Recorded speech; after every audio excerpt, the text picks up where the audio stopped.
Yes, hello.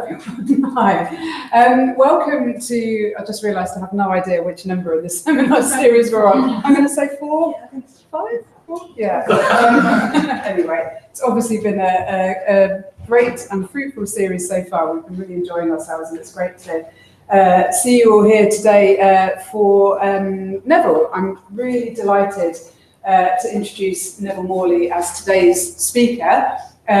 As I'm sure many of you know, Neville is Professor of Classics and Ancient History at the University of Exeter, and a leading light in the world of ancient history, economic and social history, but also increasingly in the field that we're covering in this seminar series, looking at the reception of the ancient world in the modern.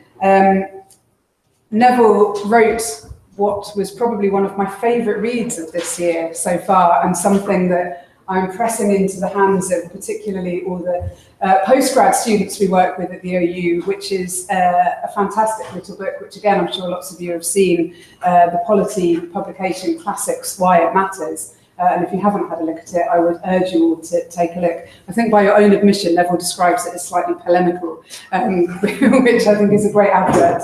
And it's certainly provocative, and yeah, should be required reading, I think, for everyone embarking on classical studies or a related field at the moment.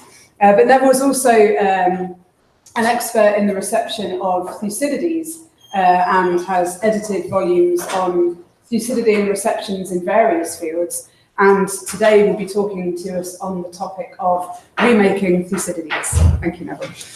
Well, thank you, Jo, and thank you so much for the invitation. I'm going to be talking about two related but distinct themes in the reception of Thucydides, or at least attempting to in the time available.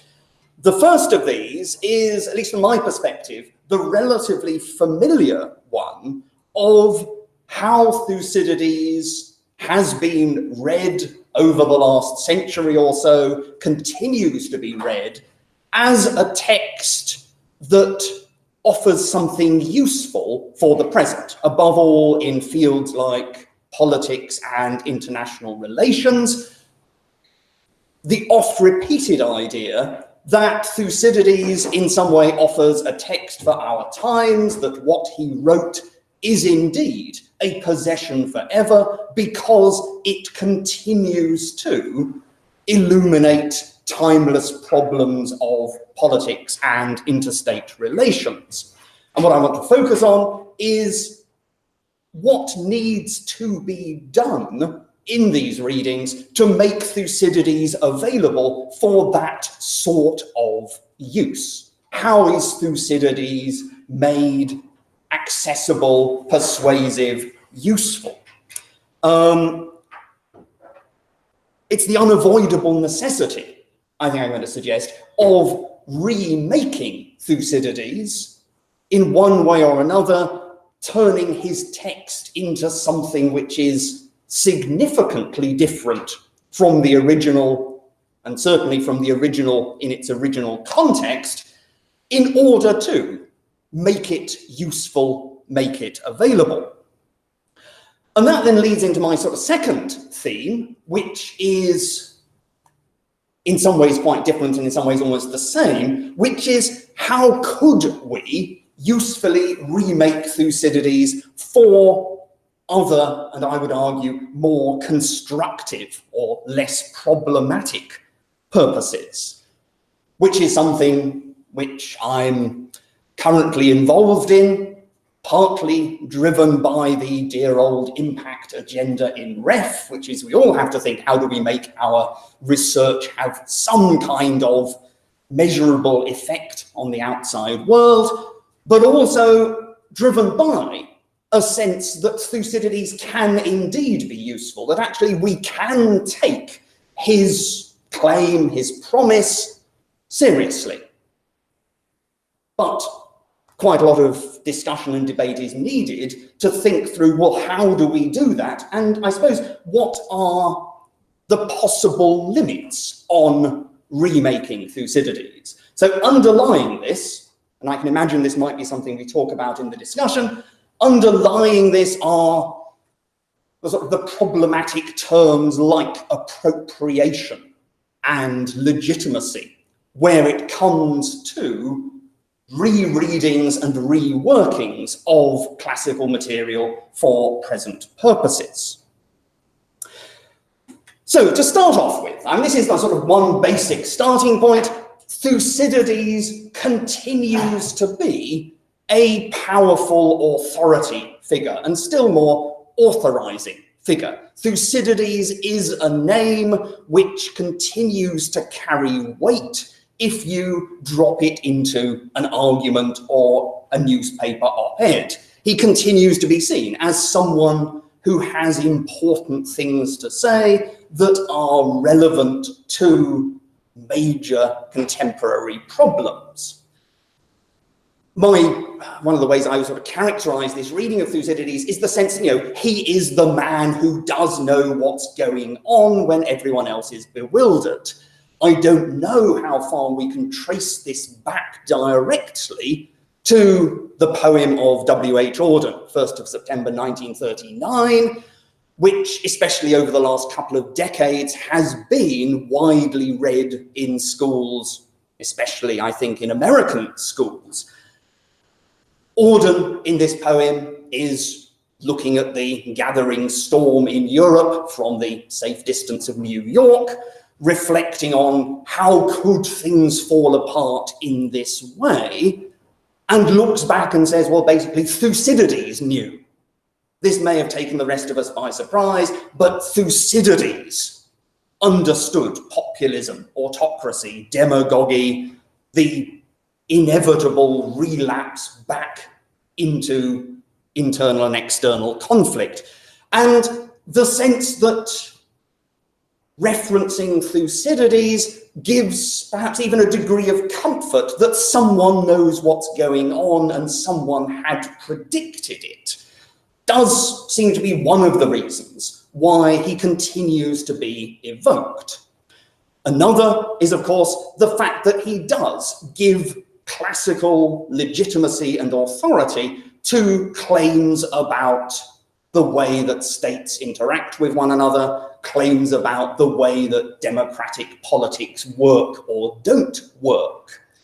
In a way, it's a means of underpinning modern theories by indicating that clearly these are universal because, look, Thucydides already noticed. There is, and it's been pointed out as a cliche of certain styles of political theory and international relations, to open an article with the phrase, ever since the days of Thucydides. Now, there are any number of different things you can put into the rest of that sentence, and quite often, nothing much more is said about Thucydides. But there he is at the beginning, establishing the legitimacy of the claims that are to be developed, establishing their ancestry, establishing that this is something to be taken seriously. Now, much of the time, if not entirely invariably, making Thucydides available for these kinds of claims involves reading his text in what could best be said to be a sort of a partial, if not problematic, manner. Not least, of course, because Thucydides' text does not lend itself to straightforward, indeed simple claims. It is too long. It is too complex. It doesn't look like normative political theory. Readers who want to turn it into normative political theory have to do quite a lot of work themselves to extract anything that looks like a political principle. They're given a certain amount of license to do this if you read the methodological sections of Book 1, or at least if you squint at them in the right sort of way. Thucydides claimed that his text will be a possession forever, and that people will find it useful because, I mean, this is a phrase which gets translated lots and lots of different ways, many of them quite clearly rather tendentious, but the claim that the present and future will resemble the past because of human nature, probably the most common translation of the katakleinanthropinon phrase. That can be read, certainly if you're inclined to read it like this, that can be read as a kind of proposition for a normative political theory. In other words, Thucydides posits an unchanging human nature, and on that basis, he studies particular events in order to identify general principles. Read in that way, this looks like a pioneering version of what many different areas of the social sciences claim to be doing from the mid-19th century onwards. Now, of course, leaving aside the question of whether this is a reasonable reading of Thucydides, even if you think he was trying to set out general political principles, you then have the difficulty of finding any that he did set out. So the normal recourse is to take it for granted that this was Thucydides' intent, even if he didn't do it openly, and extract political principles where you can find them. Above all, of course, this means focusing on a limited number of passages in Thucydides. So Thucydides is made available by discounting most of his text and concentrating on certain key episodes, in particular concentrating on the speeches, because of course that is where we get statements that look like general political principles, which can then be extracted and put forward as Thucydides' general political principles. Obvious problem, this is not Thucydides, these are words Thucydides puts into the mouths of his sock puppets. But in many cases, in a surprisingly large number of cases, this is not remarked upon. So the Melian dialogue, to take the most common and classic example, the Melian dialogue is taken to be a statement of Thucydides' views on the world. That is to say, the words of the Athenians are taken to be the words of Thucydides, and they are taken to be correct. In many cases, readers are prepared for this interpretation in the way that they encounter the text. So within the traditions of realist political thought, students do not come to Thucydides without having been told in advance what they ought to find there. They don't read the whole text, they read the Melian dialogue, and they read the Melian dialogue with an introductory paragraph which explains that this is the first statement of realist political theory that Thucydides places in the mouths of the Athenians. So, essentially, the interpretation is predetermined, and generations of political theorists have simply imbibed this more or less in passing at relatively early stages of their training. All of the arguments which more sophisticated readers could put forward, and I don't just mean classicists, it's true that there are actually plenty of political theorists who read Thucydides and read the Melian dialogue in a much more nuanced, sophisticated, and contextualized way. But those arguments are largely discounted, not least because they are not useful. They don't put forward propositions or ideas which can be employed in the activity that these people want to pursue, namely understanding present political events. At best, they are a corrective. At best, they simply say, actually, the world is more complicated than that. And they seem to have remarkably limited purchase on these thoroughly embedded readings of Thucydides as the arch-theorist of realism.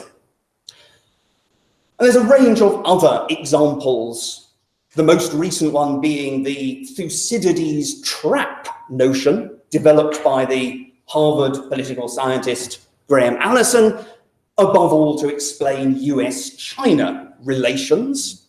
Now, the one thing to be said for it is these are the words of Thucydides rather than the words of someone in one of his characters, but nevertheless, it operates in a similar manner. A single extract is taken from Thucydides in a translation which, at best, smooths out some of the complexity. It's removed from any sort of context, and it's elevated into the status of a broader political principle. And still more so when we come to the phenomenon which, certainly if you're slightly obsessive like me and monitor references to Thucydides on Twitter, then above all what you encounter are entirely decontextualized quotations. Thucydides as a purveyor of sound bites and timeless wisdom, some of which at least retain a loose association with the sorts of themes we might expect to find. So Thucydides in relation to questions of democracy, questions of war and military training, and so forth. But it is entirely possible to find quotations from Thucydides offered as a kind of New Age wisdom instead. And I should have put up an illustration of some of the pictures that accompany quotations from Pericles' funeral oration. The secret of happiness is freedom. Beautiful sunset, people frolicking gaily on the beach or whatever. But all of this, as I say, I think falls into this category. Thucydides is made usable and useful for a wide variety of purposes, from legitimizing particular sort of political positions, indeed being put forward to argue for specific foreign policy positions on the part of the United States, to selling New Age mindfulness training, or indeed to advertise limo companies. All of these depend on these very, very partial strategies of reading. Thucydides is not taken as a whole. He's broken down into a small number of set pieces, or even a small number of quotations, entirely decontextualized, elevated to some kind of universal status. So there's a strong case to be made that Thucydides gets remade into something which is a very, very long way away from what certainly we would consider to be a kind of an authentic, original Thucydides. This goes hand in hand, and I think one of the reasons why these strategies are so often successful, this goes hand in hand with the construction and then reception of a semi-imaginary Thucydides. For a figure from the ancient world about whom we know remarkably little, it is striking how many of his modern readers have a very strong sense of the identity and character of Thucydides. There is a powerful sense of certain sentiments being the kind of thing that Thucydides would have said, which is one of the reasons why some entirely spurious quotations can get attached to his name and sometimes be quite difficult to detach. The few bits of biographical information we have are interpreted and extrapolated. They are built up into a picture of Thucydides the man. The fact that he was a general, as opposed to all of those armchair historians, is enormously important for certain readers. The fact that he knew what it was like to be a soldier. The fact that he has experience. The fact that he had seen events himself, that they had happened around him. The fact of his exile is built up by some readers into an entire psychological theory of how this explains Thucydides becoming a historian, how it explains the sort of historian that he becomes. All of which gets put together as a guarantee of Thucydides' authority. It's one of the slightly curious things that virtually nobody questions Thucydides' reliability and objectivity. It's remarkably rare to come across anyone discussing Thucydides who starts expressing skepticism about anything he has to say.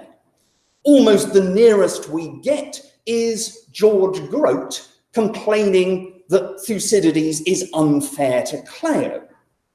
And the two striking things about that, firstly, Grote spends an enormous amount of effort saying that everything else in Thucydides is completely reliable. It's just his portrait of Clio.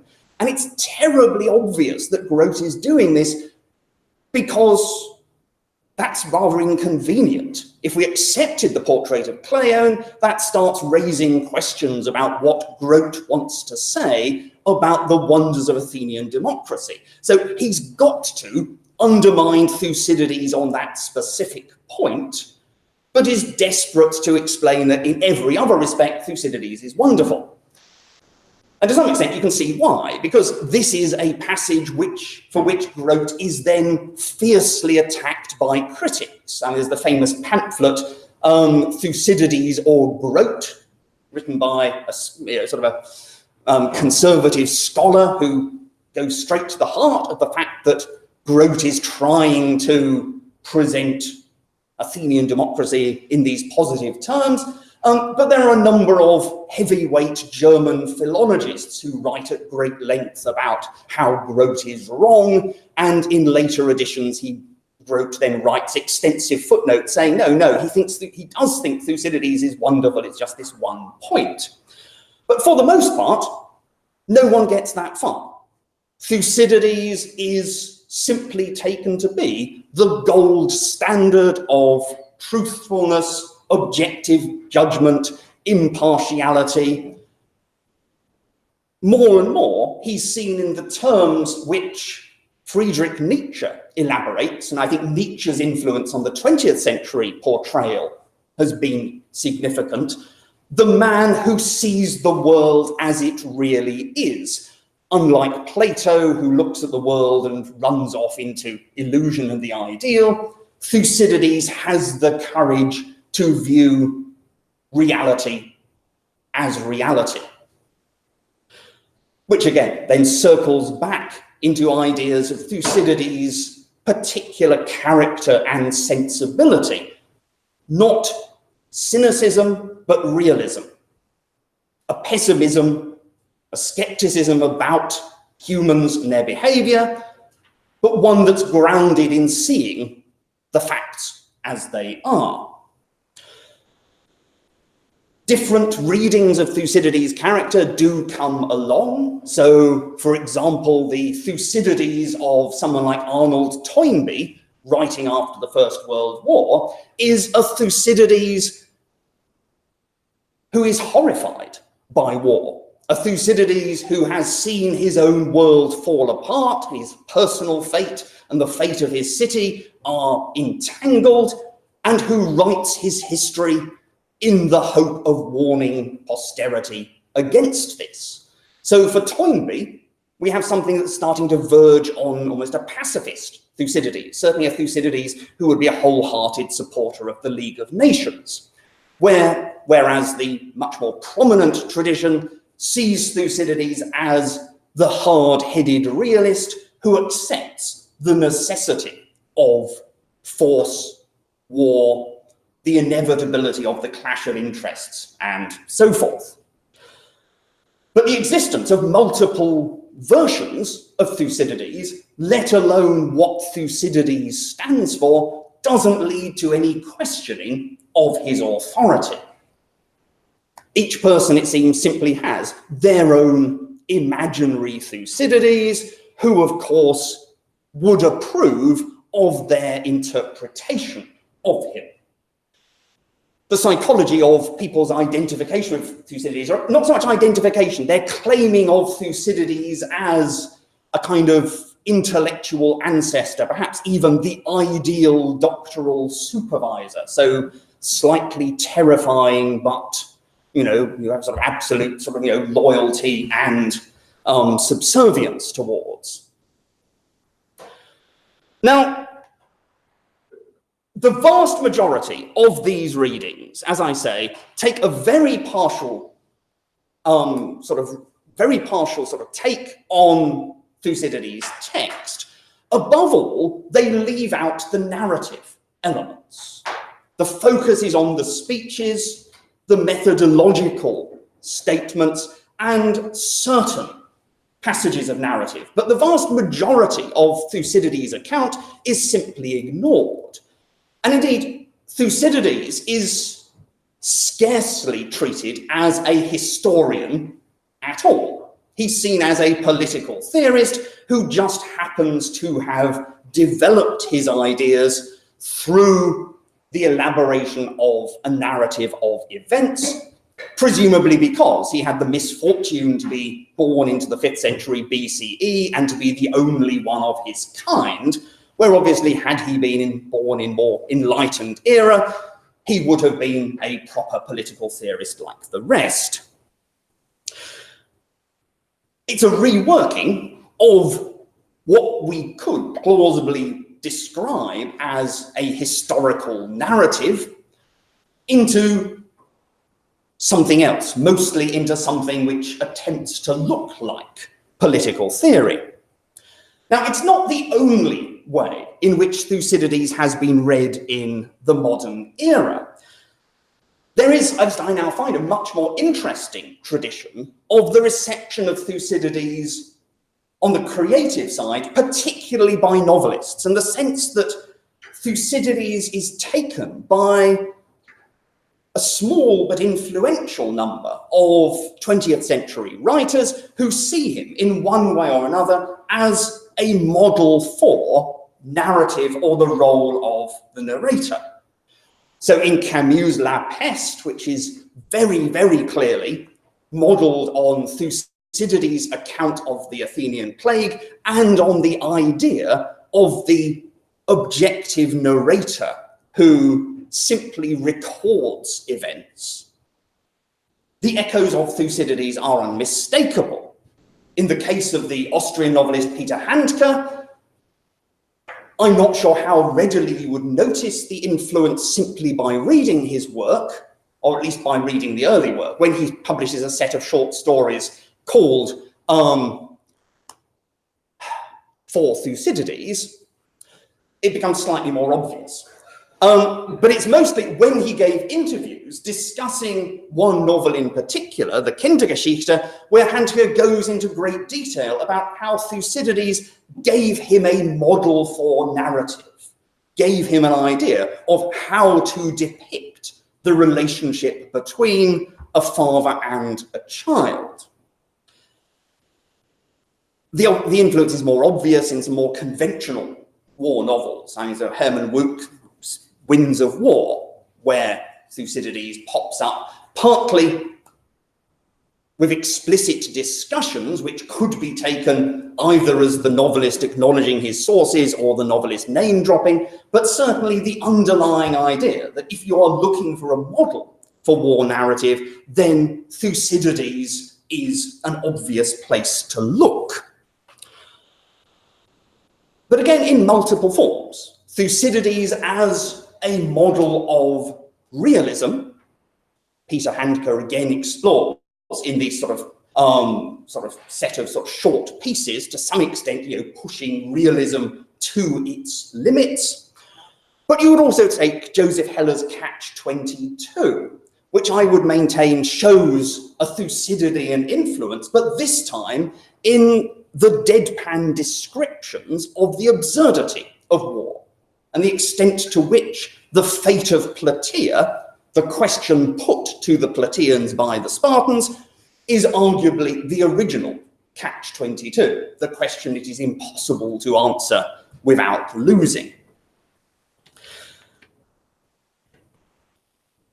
And then there's Anne Carson, who again I could talk about at considerable length, who offers, so to speak, a critique of Thucydides as a narrator of war by emphasizing the extent to which Thucydides is a male war novelist, juxtaposing his vision against that of Virginia Woolf in a number of different pieces.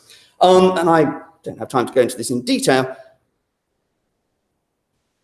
Whether this is sufficiently visible from the back, I'm not sure, but it's the final passage here is an extract from a fascinating experimental story by Carson, which depicts the dialogue between Virginia Woolf, who is clearly being prepped as an actor in what is supposedly a performance of the Peloponnesian War, and Thucydides as the director or producer. Quite what's going on in here is something I want to have time to explore in depth, but it's certainly this, and in another piece in the same volume, the sense that two diametrically opposed accounts of how to depict war, how to talk about war, and indeed diametrically opposed attitudes towards war are being presented. Woolf as the subjective, personal, emotional response, Thucydides, and the danger, of course, is that Carson is lapsing back into a very conventional view of Thucydides as the cold-hearted realist. Now, as I said, the authenticity of many of these readings is clearly in question. There are any number of grounds on which we could say, well, this is not what Thucydides is really about. How much of a problem that is, I think, depends on the uses to which these references are being put. Exploring ideas of Thucydides and elements of Thucydides' narrative technique within another narrative, I'm tempted to say the sky's the limit. You can't complain that someone is offering a subjective interpretation of Thucydides' narrative, which you might want to see differently. I think there at least is a case to be made that it's more problematic where Thucydides' authority is being invoked in order to ground claims which are themselves problematic.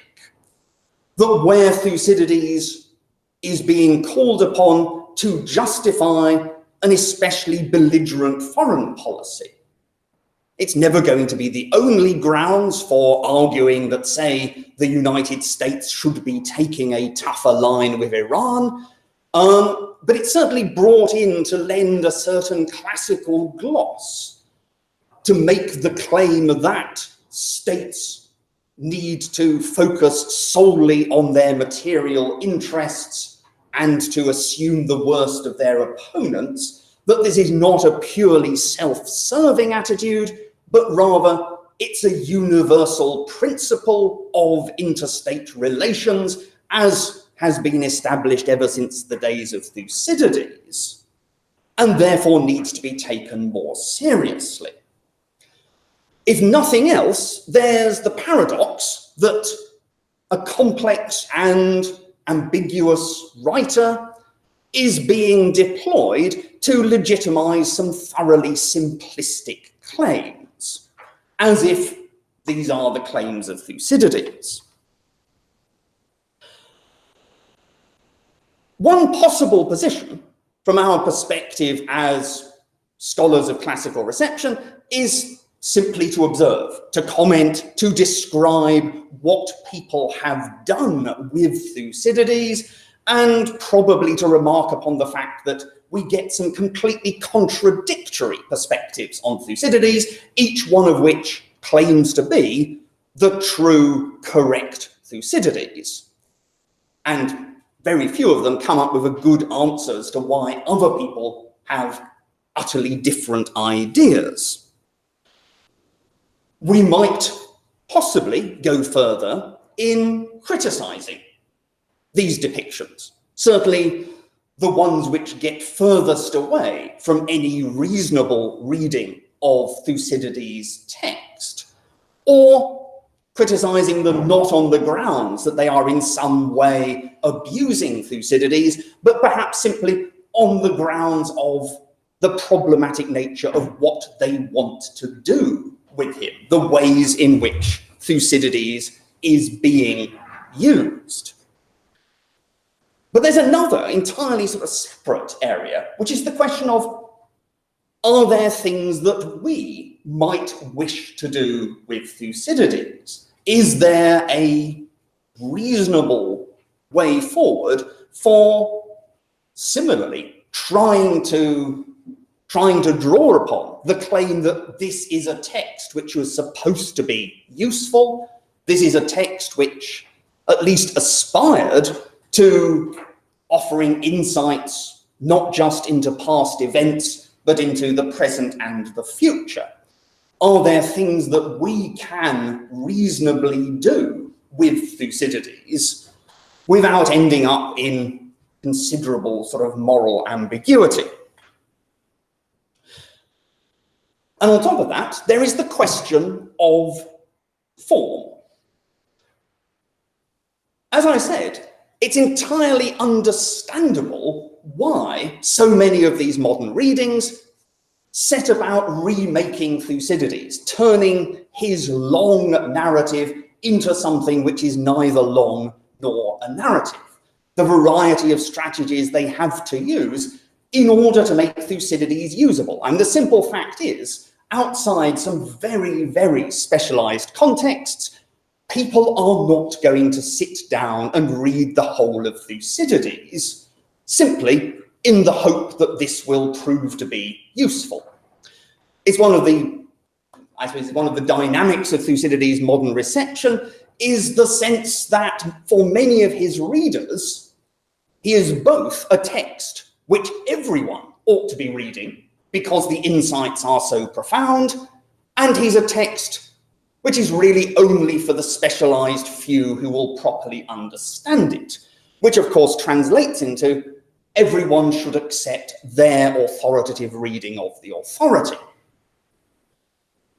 But it remains true that if we want to make use of Thucydides, if we do have the idea that this can be useful and usable, we also face the problem that in its original form, it is in multiple ways not accessible.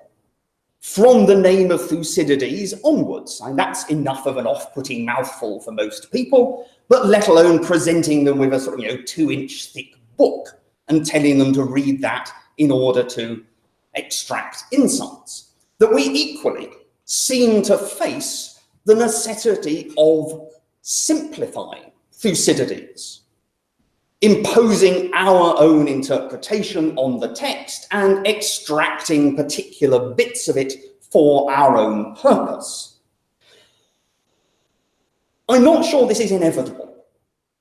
And certainly what I've been trying to do, what I'll talk about for the remainder of this talk, is trying to develop ways of remaking Thucydides in a manner which makes it more accessible and more useful, but which endeavors not to, I suppose, not to betray the spirit of Thucydides, or at any rate, not to betray my entirely imaginary projected idea of the spirit of Thucydides.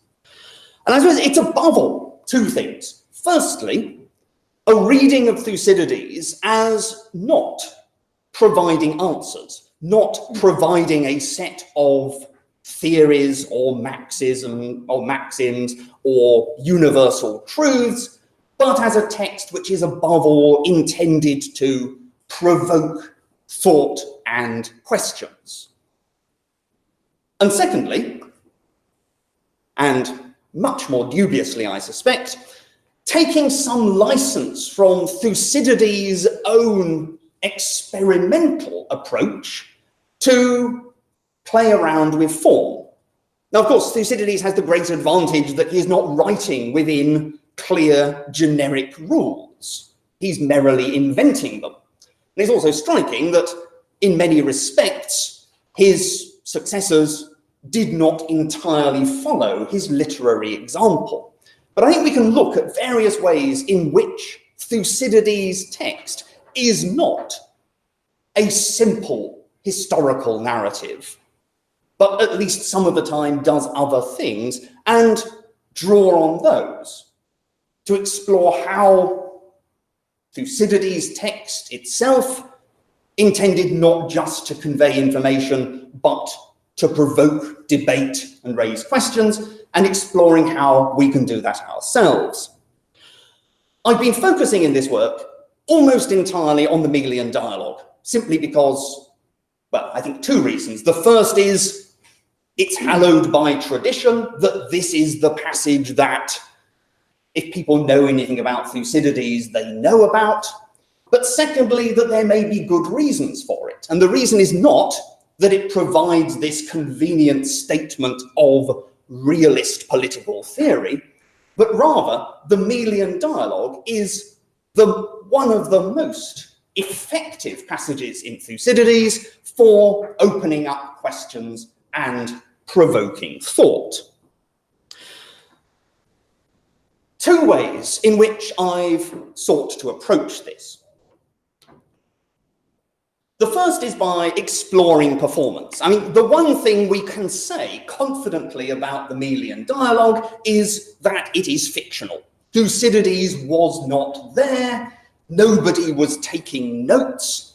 Almost all the people there were then dead before he would have a chance to interview them.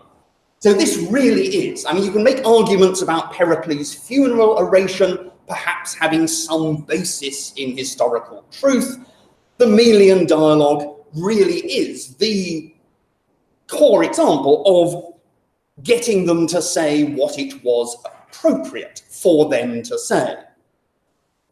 The parallels with tragedy have long been noted, not least the fact that it's written as a play script. Thucydides takes the opportunity to perform different worldviews, to have the Athenians express, and arguably express things that they would not have expressed openly, to set out how they saw the world in a way which clearly identifies a kind of pathology. It clearly identifies the ways in which those with power come to think, the way they view the world, the way they seek to have the world obedient to their desires. And the same with the Melians. And it's notable, the Melians get much, much less attention in the majority of discussions of the Melian dialogue, but arguably their speeches are just as interesting for the pathology of weakness, the range of arguments and rhetorical strategies they deploy to try to escape from their fate. Now, at the least, if we think of the Melian dialogue as a dialogue, this starts to raise interesting questions of interpretation. How far do these people believe what they are saying? How did they say it? How should we imagine these words being spoken? It is set up as a struggle between different worldviews, but worldviews which frequently seem to end up talking past one another. If we take this seriously as a kind of drama, we might indeed start seeing things differently. Now, there have been some different attempts at doing this. On the left, you've got the televised version of John Barton's the war that never ends or the war that still goes on, in multiple titles for a piece that was performed over decades, dramatizing the whole of the Peloponnesian War, plus the trial of Socrates, but including the Melian dialogue. In the middle and on the right, you've got two different versions of an adaptation which I produced of the dialogue, primarily as trying to, render it into sort of an accessible form for teaching purposes. The one on the right is available as a video on YouTube, though I can't remember the URL. At the very least, having the words spoken, I think, does set up different expectations or a different response, seeing this as drama rather than an entirely abstract sort of theoretical discussion. But there are ways of emphasizing questions of performance still more. It's notable that in the production so far, the costumes aim to be as neutral as possible. So one reading of the dialogue is either to connect it to the world of interstate politics and war, which I think is certainly the intent of the Barton production, and I think was largely the intent of the students who produced the middle performance.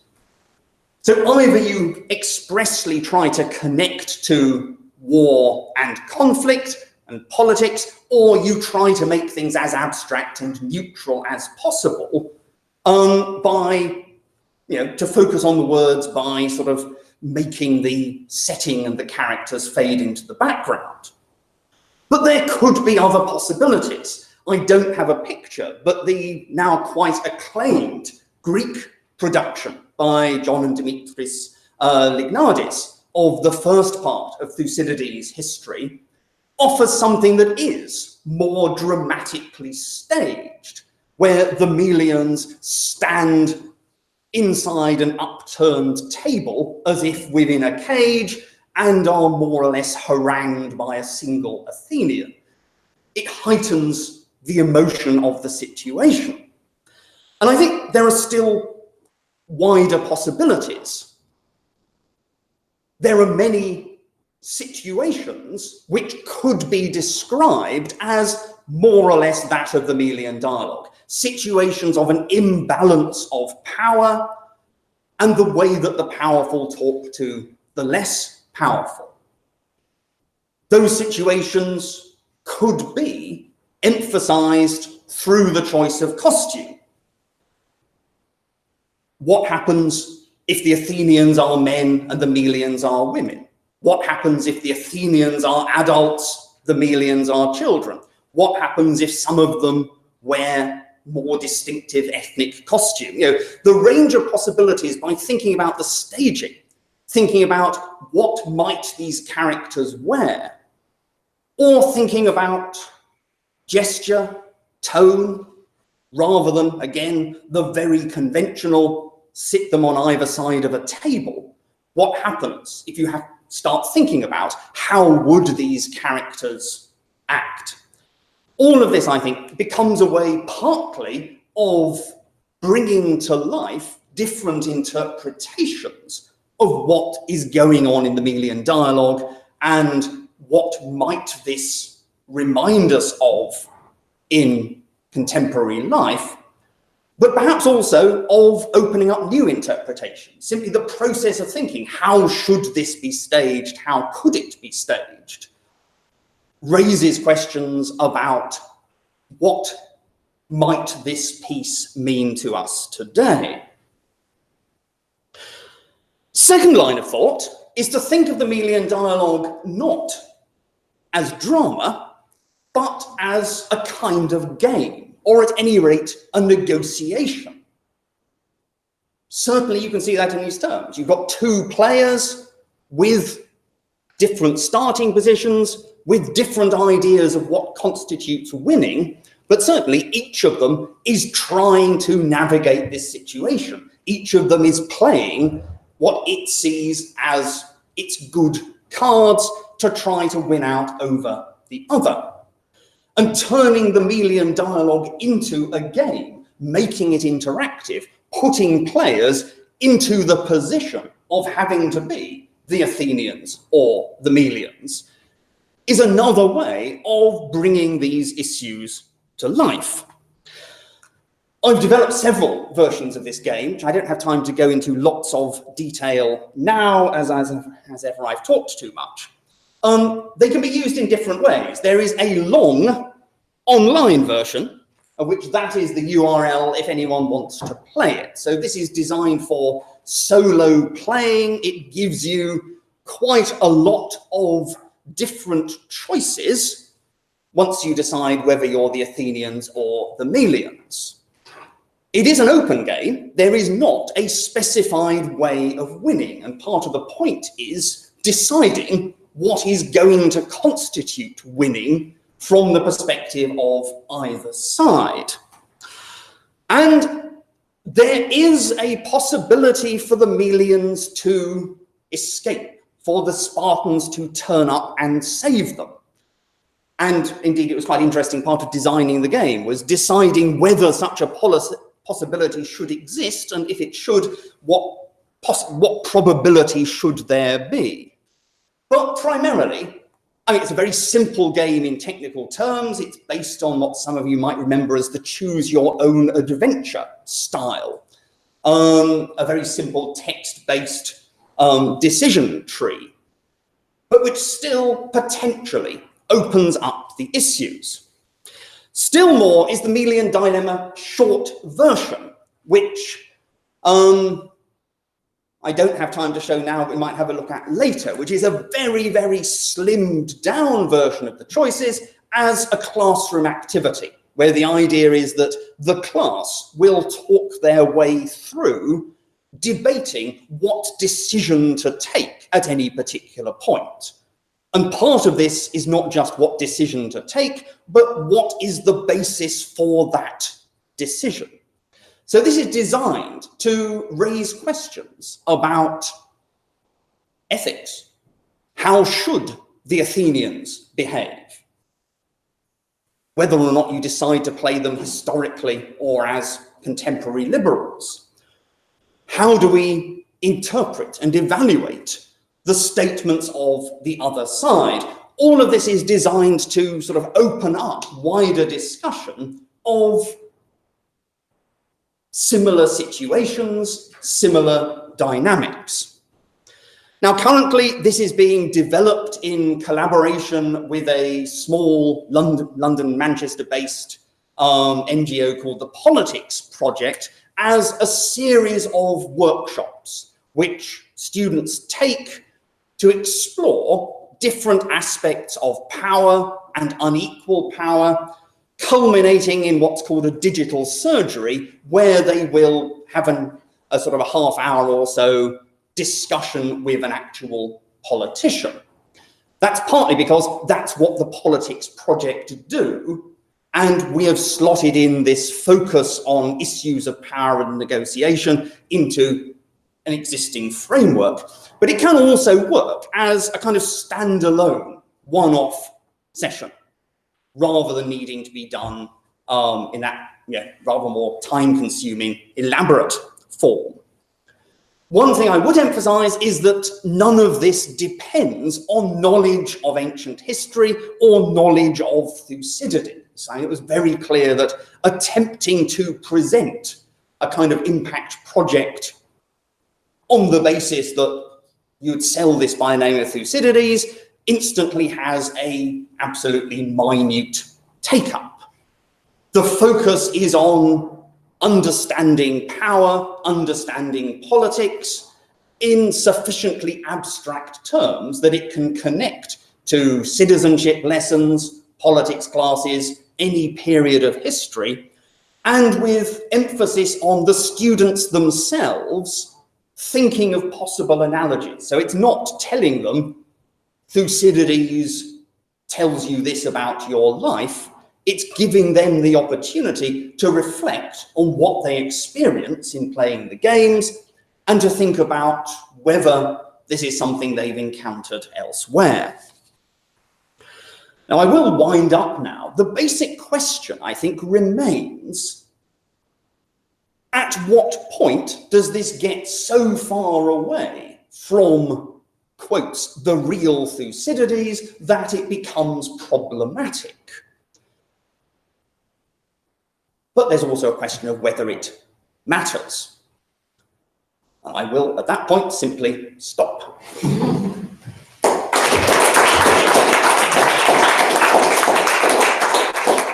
Well, thank you very much, Neville. Fascinating to hear more about some of this work that I've been following with interest now.